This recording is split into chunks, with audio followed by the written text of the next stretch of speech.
Hello friends, welcome to my channel Compedia world academy. তো আজকে আমি আপনাদের সাথে আরআরবি এনটিপিসি পিওয়াইকিউ পার্ট 3 নিয়ে আলোচনা করব, ঠিক আছে?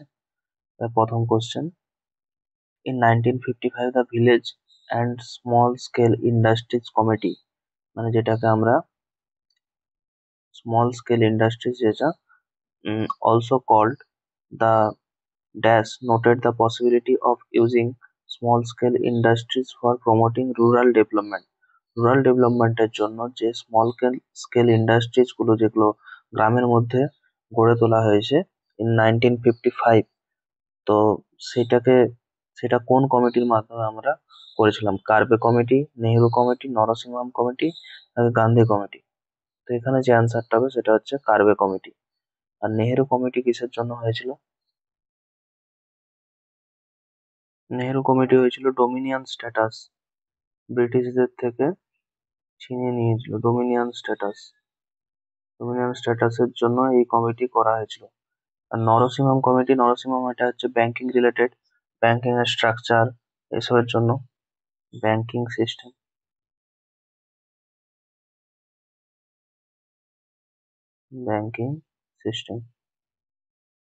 Next question, in India, appointments of person other than district judges to the judicial service of a state are made by appointment of person, ঠিক আছে, other than district judge to the judicial service a state, এটা কে কে করে থাকে? মানে district জাজের যারা জাজ হন তাদের ছাড়া বাকি স্টেটের যে জাজ হয়ে থাকেন, উম,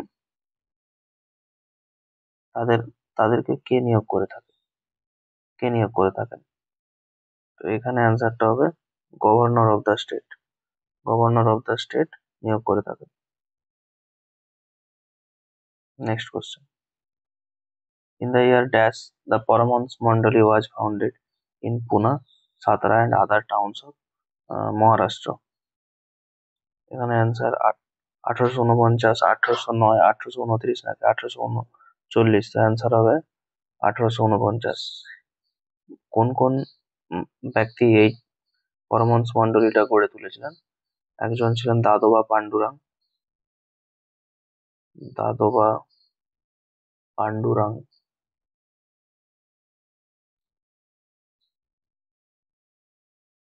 আরেকজন ছিলেন দুর্গারাম মেহতাজি।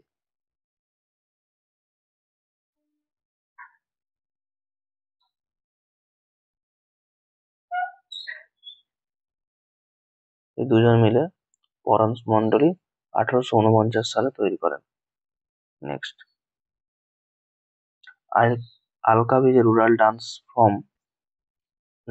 drama performance prevalent in parts of Jharkhand and dash, Gujarat, Chhattisgarh, Rajasthan নাকি ওয়েস্ট বেঙ্গল? অ্যান্সার হবে ওয়েস্ট বেঙ্গল। ওয়েস্ট বেঙ্গলে আর কি কি ডান্স হয়? রুরাল ডান্স, গম্ভীরা এবং ছৌ, এগুলো হয়ে থাকে। আর পুরুলিয়া এবং বাঁকুড়াতে যে নাচ হয়, সেই সেই নাচটা। আর রাজস্থানে কি হয়? রাজস্থানে হচ্ছে ঘুমর, ছত্তিশগড়ে পান্ডবানী, গুজরাটে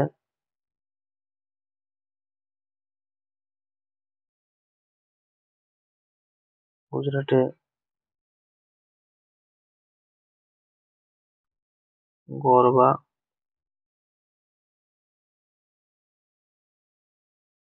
ডান্ডিয়া, ডান্ডিয়া। তা গুজরাটের জি দিয়ে মনে রাখলাম, গরবা হলো। Next question, in ancient monuments preservation act was ইনেক্টেড in the year, কোন ইয়ারে অ্যানসিয়েন্ট মনুমেন্ট প্রিজার্ভেশন অ্যাক্ট হয়েছিল? 1905, 1902, 1901 নাকি 1904? তো এখানে অ্যান্সার হবে 1904, এবং এটি পাস করানো হচ্ছে লর্ড কার্জন, এবং এটা হচ্ছে comes under archaeological society of India, ASI. এবং was founded by ASI was founded by Alexander Cunningham. Alexander Alexander Cunningham Alexander Cunningham 1861 সালে। নেক্সট, এবং ইনি প্রথম ডিরেক্টর জেনারেল ছিলেন, first DG first first DG ছিলেন। আর্কিওলজিক্যাল সোসাইটি অফ ইন্ডিয়া 1861 সালে প্রতিষ্ঠা করেন। Next, the red fort complex in New Delhi was inscribed in the UNESCO world heritage list in the year. কোন সালে নিউ দিল্লিতে UNESCO world Heritage site listed হয় Red fort complex? তো এখানে 2005, 2007, 2000 নাকি 2010? অ্যান্সার হবে 2007। একটা ট্রিক বলে দিচ্ছি, রেড ফোর্ট এখানে দেখুন কটা, তিনটে, চারটে, টোটাল কটা হচ্ছে 7টা লেটার। তো 2007, এগুলো জাস্ট মনে রাখার জন্য আর কি, আপনাদের এত তো মনে রাখা সম্ভব নয়, সেই জন্য আর কি বললাম। Next, the least populated district of India as per 2011 census is located in which of the following state? কোন স্টেটে লিস্ট পপুলেটেড ডিস্ট্রিক্ট আছে? উত্তরাখণ্ড, হিমাচল প্রদেশ, অরুণাচল প্রদেশ নাকি আসাম? অ্যান্সার হবে অরুণাচল প্রদেশ। ওকে, অরুণাচল প্রদেশের দিবাং ভ্যালি, দিবাং ভ্যালিতে দিবাং ভ্যালি হচ্ছে লিস্ট পপুলেটেড ডিস্ট্রিক্ট, এবং এটা দিবাং রিভারের দিবাং রিভারের সাইডেই গড়ে উঠেছে। ঠিক আছে, নেক্সট কোশ্চেন। এবং আরেকটা জিনিস বলে দিই, এটা হচ্ছে ফার্স্ট মানে লিস্ট পপুলেটেড, তারপরে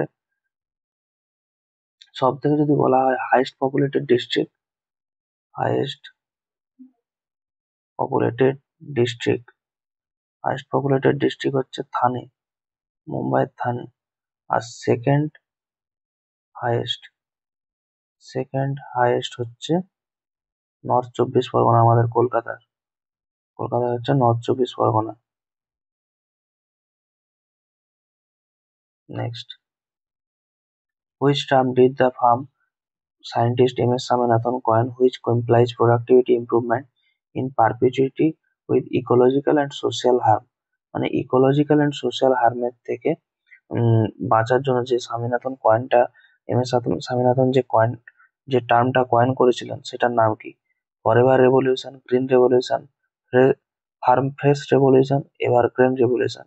তাই এখানে অ্যান্সার হবে এভারগ্রিন রেভলিউশন। এখানে গ্রিন রেভলিউশন অনেকে করে দেবে, কিন্তু গ্রিন রেভলিউশন হচ্ছে, এটা হচ্ছে সবুজ বিপ্লব। এখানে কিন্তু বলছে ইকোলজিক্যাল এবং সোশ্যাল হার্ম থেকে বাঁচার জন্য যে টার্মটা করেছিল হচ্ছে এভারগ্রিন।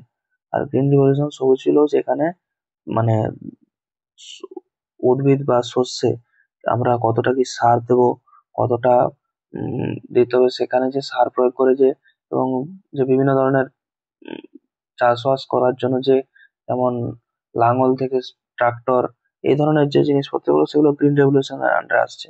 আর কয়েকটা জিনিস বলে দিই, হোয়াইট রেভলিউশন হচ্ছে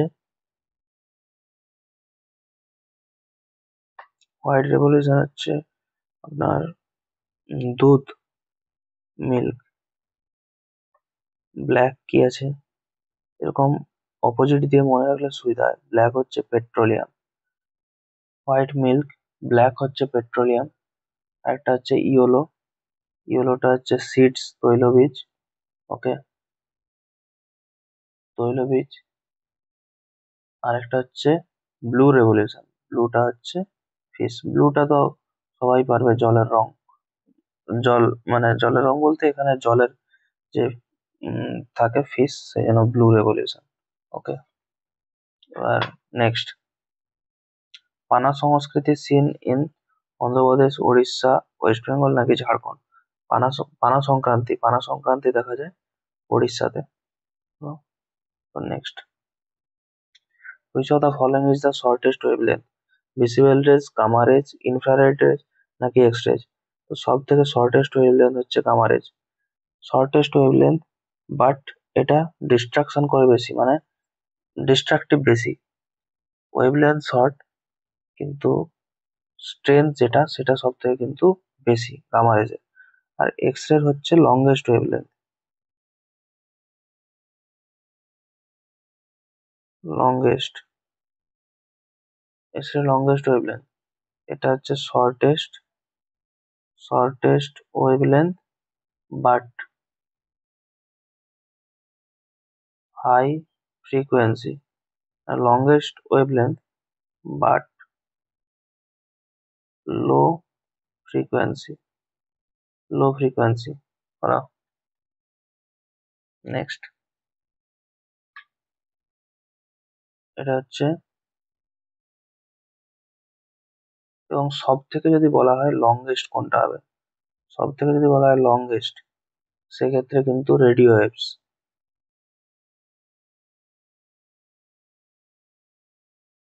এটা লংগেস্ট না, এটা হচ্ছে গামা রেজের পরে এক্স রে, গামা রেজের পরে, মানে এটা যদি শর্টেস্ট হয়, তারপরে শর্টেস্ট হচ্ছে এক্স রে, এবং লংগেস্ট যদি সব থেকে বলা হয় তা হচ্ছে রেডিও ওয়েভস, এবং এটা হচ্ছে সব থেকে লোয়েস্ট ফ্রিকোয়েন্সি, সব থেকে লোয়েস্ট ফ্রিকোয়েন্সি বলা।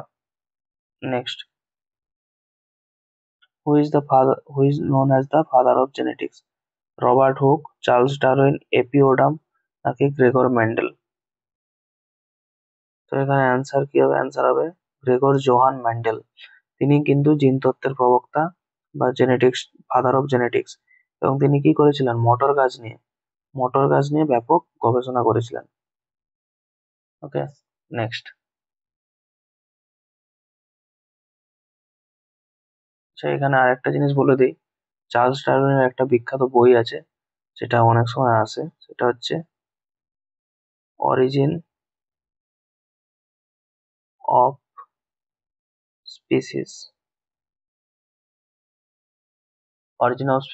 এটা কিন্তু চার্লস ডারউইনের একটা বিখ্যাত বই। ঠিক আছে, রবার্ট হুকের হচ্ছে হুকস ল,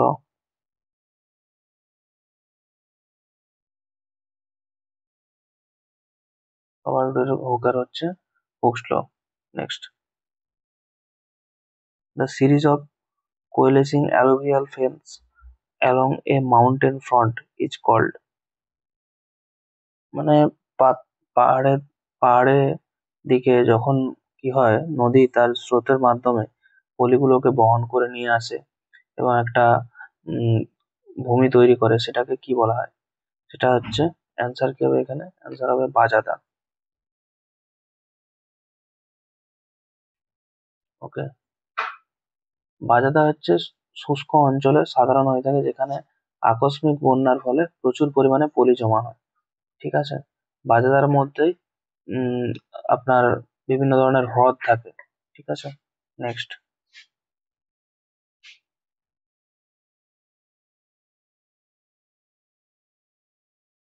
হচ্ছে, which of the following is primarily an economic union of the post Soviet states located in eastern Europe, western Asia and central Asia? তাহলে ইকোনমিক ইউনিয়নের মধ্যে বলছে কোনটা পড়ছে?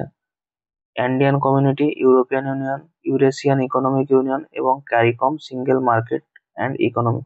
এখানে অ্যান্সার হবে ইউরেশিয়ান ইকোনমিক ইউনিয়ন।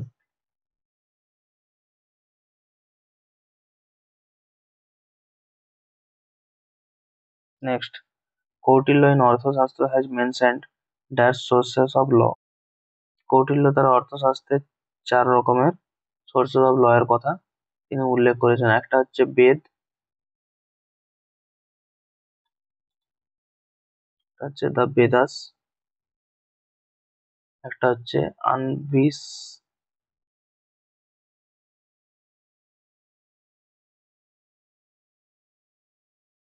আনভিক সাকি, the science of government, science of government, এটা হচ্ছে science of economics, science of economics, science of economics, এই 4 রকমের করা আছে। Next, the book clear light of day has been written by Anita Desai, Jhumpa Lahiri, Kiran Desai, Nikita Lalwani. Answer হবে অনিতা দেশাই। এবং ঝুম্পা লাহিড়ির একটা ফেমাস বুক কি? নামাস্তিকে।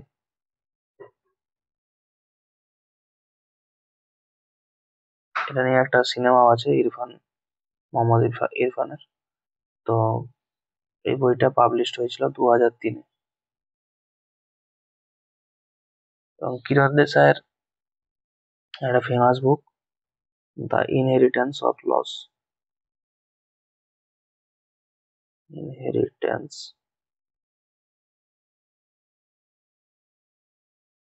Of loss. এবং এটা 2006 সালে ম্যান বুকার প্রাইজ পায়। 2006 সালে বুকার ম্যান বুকার প্রাইজ পায়। আর next, the net national product can be calculated by subtracting depreciation from DT direct tax, gross domestic product, gross national product নাকি national income. Answer হবে gross national product, মানে GNP. NNP যদি আমাদেরকে পেতে হয়, GNP minus depreciation, তাহলে GNP থেকে যখন আমি ডেপ্রিসিয়েশনটাকে মাইনাস করব, বাদ দেবো, তখন আমরা কি পাবো? এনএনপি, নেট ন্যাশনাল গ্রস, হ্যাঁ, net national product. Next, which of the following is most often used in food industry as a chemical leavening agent in baked food such as cakes, muffins and cookies? কোনটা আমরা use করে থাকি? Calcium oxychloride, sodium sulphate, sodium bicarbonate নাকি sodium chloride? খাওয়ার, food ইন্ডাস্ট্রিতে খাওয়ার আমরা সংরক্ষণের জন্য মেনলি যেটা ইউজ করি সেটা হচ্ছে সোডিয়াম বাইকার্বনেট, NaHCO3। ওকে, এবং এটা কি হয়ে থাকে? হোয়াইট কালার, NaHCO3, এবং এটা হয়ে থাকে হোয়াইট কালার। ঠিক আছে, এটা সোডিয়াম হাইড্রোজেন কার্বনেট নামেও এটা পরিচিত। Next, the market structure called monopoly exists where there dash in any market are multiple buyers, is stiff competition between top brands, is no seller, is exactly one seller. তো monopoly মানে কি হবে? Exactly one seller, মানে মার্কেটের মধ্যে মার্কেটের মধ্যে যদি একজনই দোকান, মানে টি শপ থাকে একটাই যদি টি শপ থাকে এবং সেখানে তিনি যা দাম রাখবেন সেটা সবাইকে খেতে হবে, মানে তার কথা অনুযায়ী সবকিছু চলবে আর কি। সে যেটা দাম রাখবে সেই দামে সবাইকে খেতে হবে। তো এখানে কি হচ্ছে? মনোপলি। মনোপলি হচ্ছে এটা, ঠিক আছে? মনোপলি মানে বাজারে একটাই ওই দোকান আছে, একটাই চায়ের দোকান আছে, একটাই ধরুন আপনার বই খাতার দোকান আছে, তো সেটা কি হচ্ছে? মনোপলি, একটাই দোকান। Next, Soumya Maharaj was an exponent of। Soumya মহারাজ কথাকলি, ওড়িশি, মণিপুরি নাকি কত্থক? যখনই শেষে দেখবেন মহারাজ আছে, ঠিক আছে, একদম কত্থক দেবেন। ঠিক আছে, এনার এল্ডার ব্রাদার লাচ্ছু মহারাজ, লাচ্ছু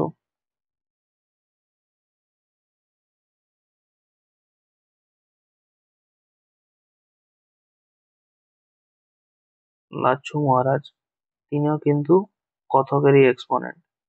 ঠিক আছে, লাচ্ছু মহারাজ তিনিও কত্থকের এক্সপোনেন্ট, এবং ইনি 1956 সালে পদ্মশ্রী পান। সৌম্য মহারাজ 1956, 1956-এ তিনি কি পান? পদ্মশ্রী।